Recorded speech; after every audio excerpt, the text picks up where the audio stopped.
আসসালামু আলাইকুম। আজকে যে ভিডিও টিউটোরিয়ালটি নিয়ে আলোচনা করতে যাচ্ছি তা হচ্ছে কিভাবে আপনাদের আবেদনের সর্বশেষ অবস্থা জানবেন। তো আমরা এখন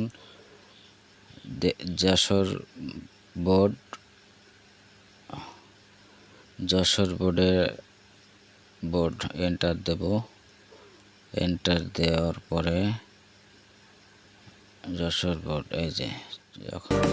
তো যারা আমার চ্যানেলে নতুন তারা সাবস্ক্রাইব করে পাশে থাকবেন এবং বেল আইকন বাটনটি বাজিয়ে রাখবেন যাতে সবার আগে ভিডিওটি পেয়ে যান। তো আমরা যশোর বোর্ডের ওয়েবসাইটে ঢুকব। যশোর বোর্ডের ওয়েবসাইটে ঢোকার পরে আমাদের যে আবেদনের সর্বশেষ অবস্থা, অর্থাৎ যে কোনো আবেদনের সর্বশেষ অবস্থা কিভাবে জানতে হয় বা দেখতে হয় সেটি নিয়ে আজকের আলোচনা। তো বোর্ডে আপনি যে কোনো আবেদন করার ফলে তার সর্বশেষ অবস্থা কিভাবে জানবেন সেটি নিয়ে বিস্তারিত। তো আমরা এখানে সর্বশেষ অবস্থা জানার জন্য আমাদের যে কাজটি করতে হবে, বোর্ডের ওয়েব পেজে ঢুকতে হবে। ওয়েব পেজে ঢোকার পরে ই অফিস ম্যানেজমেন্ট, এই যে ই অফিস ম্যানেজমেন্টে ঢুকতে হবে। তো আমরা এখন ই অফিস ম্যানেজমেন্টে ঢুকছি। ই অফিস ম্যানেজমেন্টে ঢোকার পরে আমাদের প্রয়োজন হবে আমাদের মোবাইলে আবেদন করার পরে আমাদের মোবাইলে যে আইডি এবং পাসওয়ার্ডটি এসেছিল সেই সংরক্ষিত আইডি এবং পাসওয়ার্ডটি দিয়ে আমরা যে আমার ডকুমেন্টস বা আমাদের আবেদনের সর্বশেষ অবস্থা কি সেটা জানতে পারবো। তো আমাদের প্রথমেই আমরা যে কাজটি করব সে কাজটি হচ্ছে ই অফিস ম্যানেজমেন্টে প্রবেশ করব। ই অফিস ম্যানেজমেন্টে প্রবেশ করার পরে দেখেন আমি প্রবেশ করতেছি। ই অফিস ম্যানেজমেন্টে আমরা এবার প্রবেশ করছি। আমাদের সার্ভার একটু ত্রুটির কারণে যে ঢুকছে। তো এখানে দেখেন লাস্ট আপডেট, ডান পাশে যে লাল বর্ডারটির ভিতরে দেখা যাচ্ছে লাস্ট আপডেট। লাস্ট আপডেটে ক্লিক করব। তো লাস্ট আপডেটে ক্লিক করলাম। এখন দেখেন এখানে অ্যাপ্লিকেশন আইডি এবং পাসওয়ার্ড চাচ্ছে। Last update of application, last update of application. যাই হোক আমরা আমাদের আবেদনের আইডি এবং পাসওয়ার্ডটি বসিয়ে দিয়ে ফাইন্ডে ক্লিক করব। ফাইন্ডে ক্লিক করলে আমাদের আবেদনের সর্বশেষ অবস্থা আমরা দেখতে পাব। তো আমরা আমাদের পাসওয়ার্ড এবং আইডিটি বসিয়ে দিলাম। তো এখানে আরও একটি জিনিস আপনি দেখে নিতে পারেন, আই ফরগট মাই পাসওয়ার্ড। আমি আমার পাসওয়ার্ডটি হারিয়ে ফেলেছি। পাসওয়ার্ডটি হারিয়ে ফেললে কী করণীয় সেটাও আমি এখানে দেখিয়ে দেব।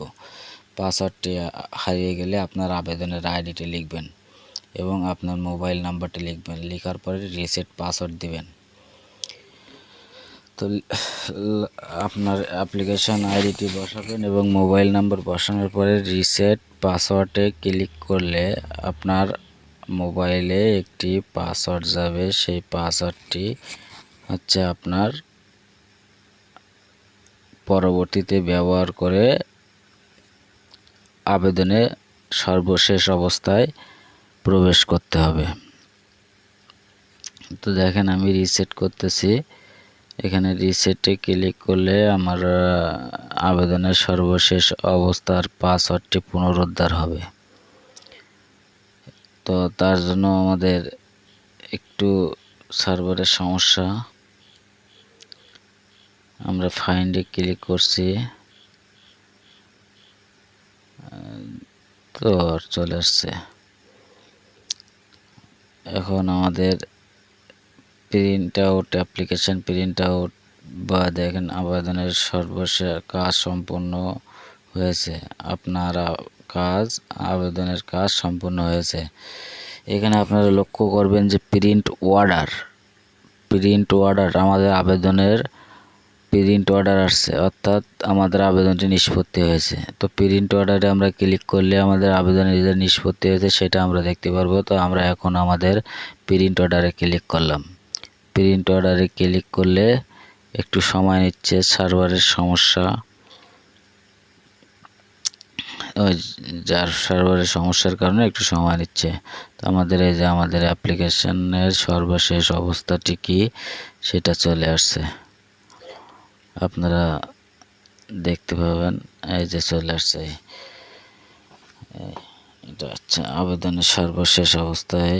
এটা আমাদের প্রিন্ট হচ্ছে, এই প্রিন্ট হচ্ছে। এখানে আপনি প্রিন্ট দিতে পারেন, আপনার প্রিন্টটা সিলেক্ট করে, অথবা আপনি আপনার সেভ অ্যাজ পিডিএফে সেভ করতে পারেন। তো প্রিন্ট অর্ডারে, আমাদের যে প্রিন্ট অর্ডারের এটা হচ্ছে প্রিন্ট অর্ডার, অর্থাৎ সর্বশেষ কাজের অবস্থায়। আর এখান থেকে প্রিন্ট দিতে পারবেন, সহজে প্রিন্ট দেওয়া যাবে। আমি এখানে করছি, অটোমেটিক্যালি প্রিন্টে চলে আসছে। তো এই ছিল আজকের আমার টিউটোরিয়াল। সকলকে ধন্যবাদ জানিয়ে এবং আমার চ্যানেলটিকে সাবস্ক্রাইব করার জন্য আপনাকে অসংখ্য ধন্যবাদ জানিয়ে ও এখানে শেষ করছি।